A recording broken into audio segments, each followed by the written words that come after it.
anyone who wants the deck. There's the recording. So we are recording this and we'll make the deck available to anyone who wants it. Any questions or anything before we get started? All right, we're going to go through some super nerdy number stuff here, you guys, but I find this to be kind of really interesting on level setting.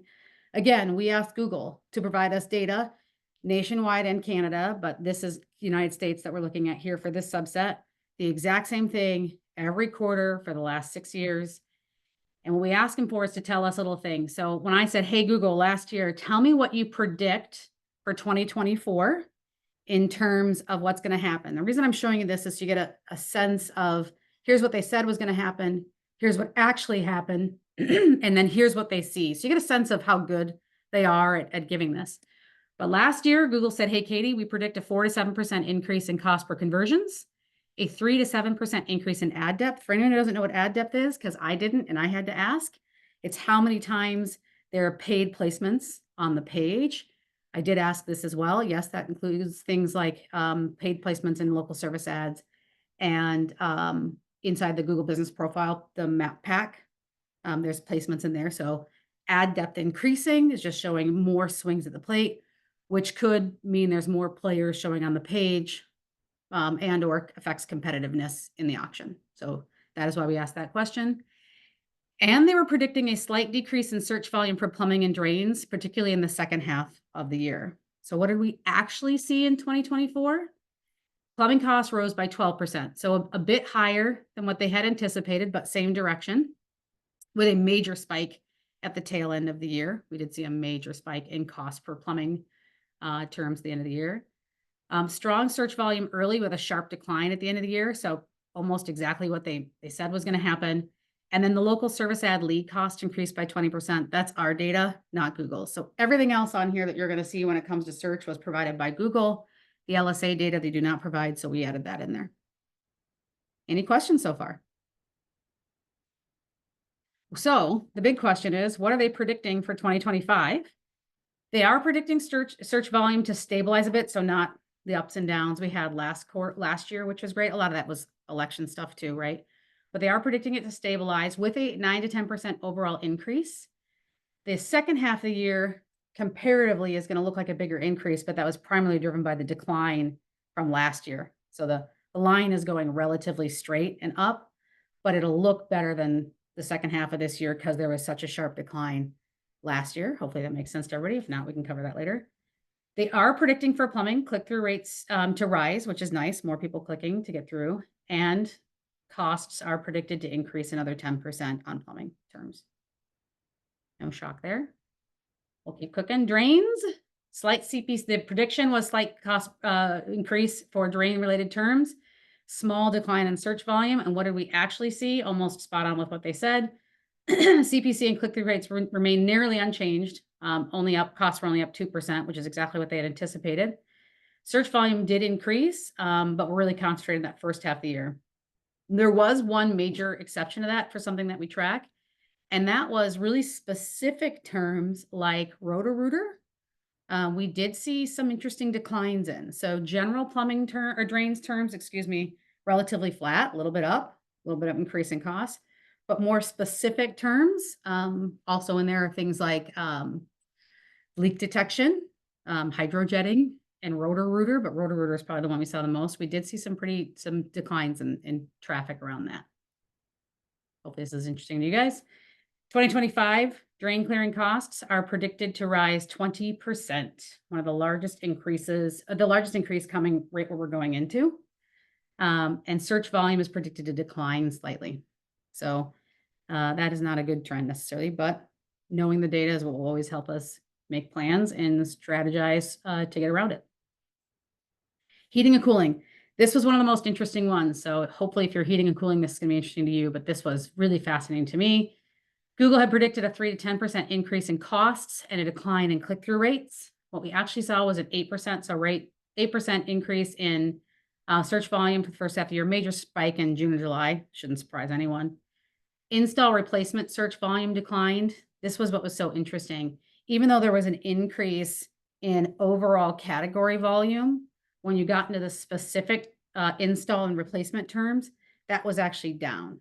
So install replacement terms down, overall volume going up, that means it's the other things that are really bringing the category up, like tune-ups, maintenance, those kind of things. Does that make sense?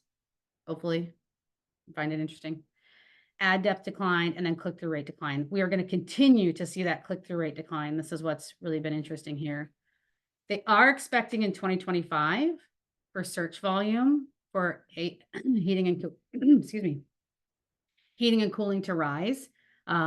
We do see it kind of matching in July. So last July we should match, although it's coming a little bit later than last year, but that's okay. CPC is going to closely match. But what we found was high intent terms like AC repair had huge increases. So general terms, HVAC company near me, HVAC company, these kind of terms, costs were up, but not tremendously. The lower funnel, higher intent, higher converting keywords, we were seeing have a much larger cost. Why do I take the time to like break that out and tell you guys? And how can we use that? My personal opinion, I'll just give you a little thought here. This is where strategy and talking with whomever you work with is super important, because do you chase AC repair where that cost is going to be expensive? Or do you go for volume and say, gosh, my call center can convert anything. Let's go with some of those, the ones that are not going to experience the same. Or is there a plan in between there? So really knowing the data should help infer your direction of the strategy that you want to take for how you want to go over that. Or do you use other places to shift for some of these things? So one of the things we're doing at camp is we're aggressively going after Google Business Profiles for AC repair, AC install, things like that, trying to push some of that traffic and capture traffic there so that we don't have the same expense that we have to carry in ads. So it's all about just knowing the stats so you can utilize that information to help create a plan to help keep your call boards full and in a way that you can have expectations against. Hopefully that makes sense. So how does that really generalize? Costs are increasing. I know I'm going to let everyone's shock face settle in. But what was more shocking, I think, here is that click-through rates are also declining. So those are stats that are given to you. Again, I'm going to give you now my opinion on that. I think click-through rates are declining because consumers are getting a little less quick to trigger, right? So we're seeing it take a little bit more time than traditional. They're touching a few more touch points than we've seen in the past. It's not that they're not converting. If your furnace goes out in Minnesota in February, you're getting a new furnace. If your AC goes out in Kitty's backyard in Phoenix in July, you're getting you can't live in that house. It becomes a sauna, right? So people still have to do these things. They're just taking longer and hitting more touch points to make the determination to do those things. So the moral to the story that we're seeing is, and this is where we're going to get right into the AI side of things, because this is where AI is going. This slide actually came directly from Google, is we really want to think about quality over quantity. How do I get better leads and not focus on just more leads? So with that, let's get into what we what we know generative AI search is going to look like. So a lot of the slides you're going to see came directly from Google. But before I show you what it looks like, I want to tell you a little bit about what it is they're trying to achieve. So let me take you through this here. And actually, let me do something because I didn't do this way and I can't see my own notes. There we go. So essentially, search is changing, right? It's come a long way, and we're really part of a major shift. Sundar, who's the CEO of Google, said at a event in November, a Forbes event, he said they anticipate more change coming in 2025 than they've seen in the entire lifespan of Google. Google is 27 years old. I mean, so that's wild to think about these changes that are coming. And like I said, there was a change release today. I'm going to show it to you guys. It's pretty amazing. So essentially, what AI is trying to do is make search not just smarter, but personal. So when you think about AI, it's a term used for everything. People wildly use it. They pollute everywhere with the term AI. In this case, when we talk about AI, generative AI in search, so whether it's Google's Gemini, ChatGPT, any of those kind of tools, they're trying to not just get smarter, but they're trying to learn you and make it more personal. So what do I mean by that? It really wants to be your personal assistant. So let me give you an example here. Right now, if I go to search, it's still kind of largely one size fits all. It's learning a little bit, but it's not really like a personal assistant. So for instance, If Jeremy and I are sitting right next to each other on the same Wi-Fi and we both type in best restaurant near me, we're likely to get relatively the same results. Most of those results are based off of things. It's not really personalized, based off reviews, distance, Google's indexed content, things like that. So I'll give you a quick example here. We'll bring it to life.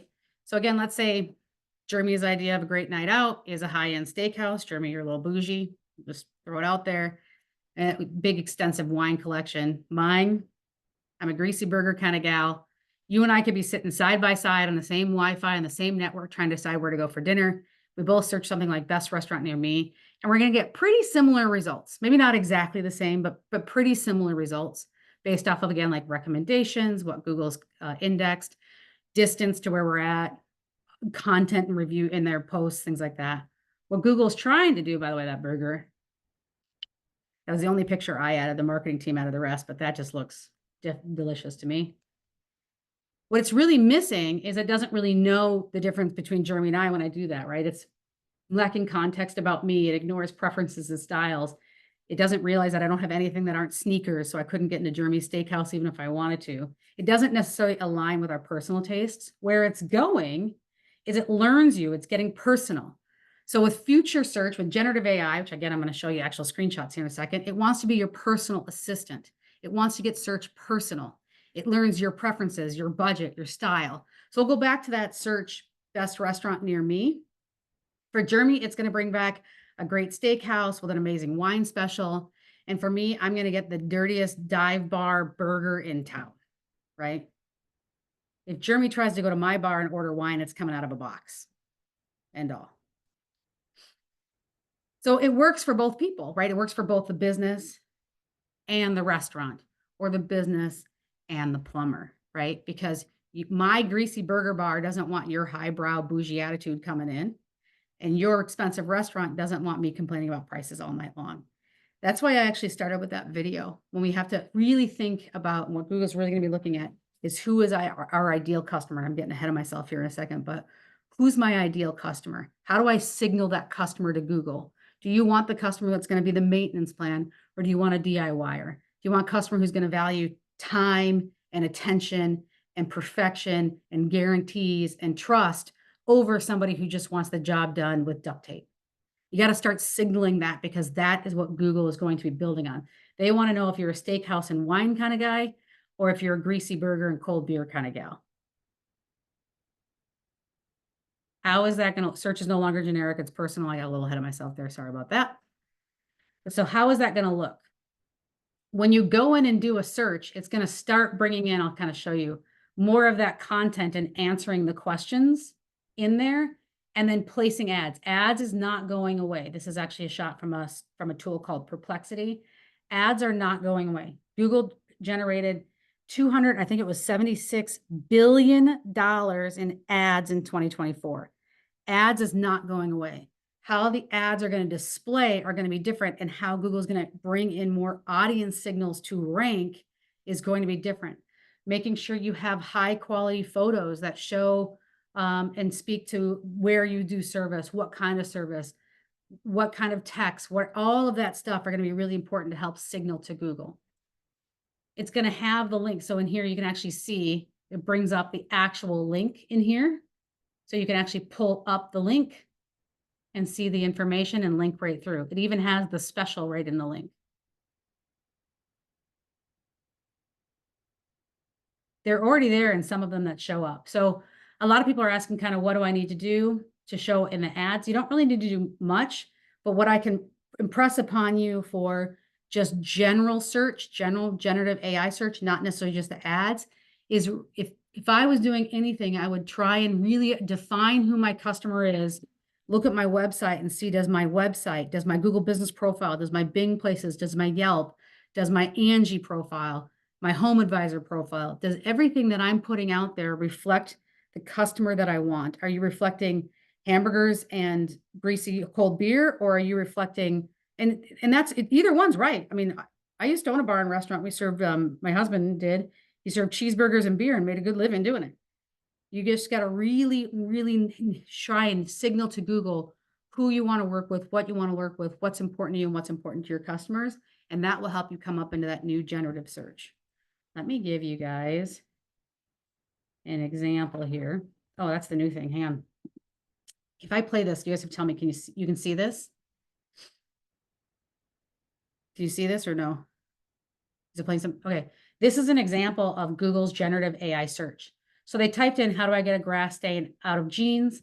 Up comes the answers, right? Some people have got fancy new words for this, like answer optimization, search engine, all these different, it's still kind of SEO. And then in there is going to be links. And then when they scroll up, like you see the sponsored starting to come, in comes the ads, right? So a great example of this, if you're an electrician, would be, do I need a GFI in my bathroom? GFI plug in my bathroom. Up would come the answer, depending on your state and local laws, there's probably differences. I think the big one I saw recently was GFIs in islands, or even if you can put electrical now in islands in some states. Do I need that? State by state, there's different rules. You want to check with that. But here's 4 electricians that may be able to help you. Right? So not only wanting to get there from the answer part so that you can be referenced. I'm going to play this again. So that as Google's generative search gets in there, you'll see it generating the answer that you want to be up here. Yep, you can put a GFI in your island or an electrical socket in your island in Minnesota. And here's a couple of the people that reference that content, where they got it from.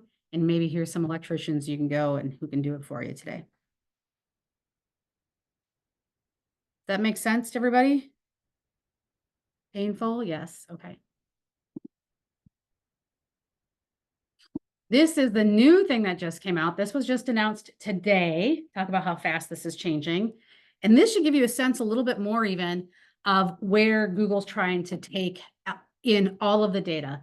They called this, what was the new word I learned today? Geospatial analytics. New word today. I didn't know that one before. I had to look it up. And essentially they're trying to give even more signaling into Google. So here's an AI search. What are my fitness options near the Hopkins house? Fitting this pizza into my mouth. That's my only fitness I do. Near Hopkins house, you'll find a variety of fitness experiences, blah, blah. They're taking in all of the relevant information, including now, it's not in this one, but it's in others. Is it walkable? Can you get there without having to cross a highway? Before it used to be, hey, the closest Dunkin' Donuts from you is right here, but I had to cross a highway and it took me 20 minutes to get there when the one that was behind me was only 10 minutes away, right? But it felt further. It's taking all of that data in for signaling. This is what these new experiences are going to be. It's going to try and answer the question. You see 1 and 2, those 2 sources. That's actually referencing the 2 GBPs down here. You can imagine the same thing with ads. It's going to have, why does it say that? Well, here they are. Here's the references for the source material, and then what's coming in underneath that. It's trying to incorporate more and more, including, so I put the link in here, should you guys want to dig into this a little bit more, but including the weather app. And this is where I think for our space is starting to get even more interesting. You can trigger different campaigns coming soon based off of weather applications that are coming. The geospatial is not as relevant necessarily to our space just yet, but you can get the sense of all of the different signals Google's trying to take in as they start to make recommendations to consumers. Very, very interesting. I highly recommend people take a look through that link. So what are some things that we can really focus on to help? Again, I'm not hiding from it. Costs are going up. Click-through rates are going down. We got to get more creative on how we find these consumers, and we have to do more signaling. One of the top ones, and you guys are going to get sick of hearing me talk about this, is Google Lens. It's Google Lens. You can, for anyone who doesn't know, you can take your phone, open up the camera, take a picture and search, or open up your search and click the little camera icon and search, take a picture and say, what is that? Imagine all these young homeowners who walk into their garage or their storage room or their utility room, depending on what part of the country you're in. Something is leaking. It's cylindrical. They have no idea what it is. They walk up and they take a picture of it and go, what is this thing that's leaking? And it says water heater. You want to be there at that moment. In October, so I had to pull these stats because I don't have any real new stats. In February of last year, there was 10 billion Google Lens searches a month. In October of last year, there was 20 billion Google Lens searches. So that's doubling every 8 months. So by my math, that means by the end of July, there should be about 40 billion Google Lens searches. That is wild. Once you do it, you can't stop. It's addicting. It's amazing what Google Lens can do, but we've got to get there and start putting some of that content out. How you do that also helps with the thing I was showing you at the beginning, trying to get to the consumer. Show pictures of your water heaters, label them correctly, right? Get those water heaters on there. Show that you do tankless, take pictures, get that content out there, label that content correctly. Not only will it help the website and the SEO and the signaling to Google, but it'll also start helping the Google Lens component. So essentially what that is, again, you can take a picture on your desktop. So this one did it. What is this plant? They were just looking at a picture of something. They liked the plant. They took a picture. They used a little lens icon in their Chrome search, highlighted the plant, and it told them it was a Swiss cheese plant. I didn't even know those things were real. Imagine those kind of things and the power of that. For anyone who hasn't used Google Lens, it's got really cool features for Google Translate too. It's wild what it can do. I strongly recommend people take a peek at that. I'll show you a quick video of it. So here someone's like, hey, what are those clouds? It's speaking into an image. So it's got the lens up, just says, what are those clouds? AI comes up. Those are mid-level clouds, white or gray patches. There's all your links. And there's really not much to sell here, but if you had something sales, it would pop in right below it. Oops. Hit the wrong chord, bear with me. There you go. Hopefully that's all that. It's amazing what Google Lens can do. You see a product picture. I think it's on the next page here. Nope. I have a tab open in case I did that. Nope, that's not it. Well, maybe I had a tab open. You can see a picture of a pair of shoes somebody likes, and you can say, I want those shoes. Boom, take a picture. The big thing for us is what size filter do I need for my AC unit? You can take a picture, it'll read that information and start giving, oh, that's a Train unit, that's a Daikin unit. Here's the suggested size, and here's a couple of sites. Those are the kind of signals that we want to be able to, what kind of plug is that? How do I get another plug like this? I have, because I went to Japan 2 years ago and I'm that person, I bought a Toto toilet. My friends all come over and like, hey, I want to see that toilet. They take a picture. You want to be there at that moment. It's a toilet I'd love to install. You get the sense of it. But not only is it good to be there because we'll get leads that way, but it's also going to help that signaling we're talking about with Google with generative AI. Any questions so far? Nope, everyone's like, this is amazing. I'm thinking about steaks and hamburgers since you said it. I'm in. And then I would not be able to talk about life without talking about value-centric measurement. And this is where we talk about the quality of a conversion versus the quantity of a conversion. Think about this, whether it's organic or paid or any other way that you guys are getting leads. When we think about, oh, I got a phone call, and that's our conversion. Maybe it was $50, 1 in 4 convert because there's some cruddy leads. I'm really paying $200 for that conversion. Plus, my CSRs had to burn through 3 people asking in Spanish if you're hiring. Not that there's anything wrong with Spanish people, but I use that because we've all had those like, no, right? Or is your refrigerator running? No. Do you guys do swamp coolers? No. I want to try and get efficiencies as well as value. If we can start looking at optimizing to a booked lead, maybe we got $150 for a book lead, right? Or I worked a little bit harder and did some more photos, and now I'm optimizing my SEO for booked leads. 85% book at $150. That means I'm paying $176 a conversion. It doesn't look as sexy as the $50, but I actually paying less because I'm not paying $200 for a real conversion, paying $176.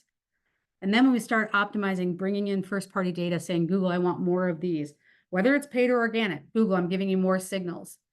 Google, I've given you more pictures. I've taken images in different cities. I've gotten more reviews. Any of that content, now I'm getting it maybe for $165 a run job, even though that number doesn't look as sexy as the $50. That's per run job.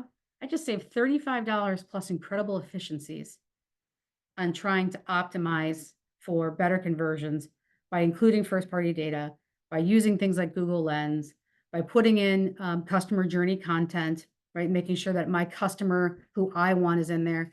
And I'm not getting somebody who says, and we've all heard these calls, if I buy my own water heater, will you install it? How much will you charge me per hour?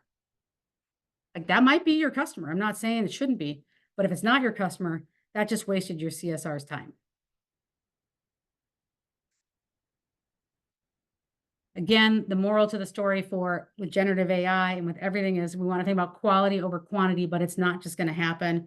We have to think about the signaling that we've got to put towards Google. We have to think about what it is Google wants, and hopefully giving you a quick little preview of what Google is going to have coming out with generative AI was helpful.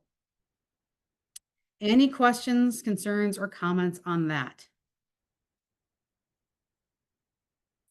Well, I hit the 31-minute mark on the nut, so hopefully you guys found that useful. The big thing really is, if I can impress upon you nothing else, it is really this: search is no longer generic, it's personal. The best way I think you guys can handle it is by really defining who your customer is, where they live, what they do, what you do, what kind of customer, and signaling like heck to Google, so that when they're doing these overviews, your content, you're matching them, and Google is bringing you up.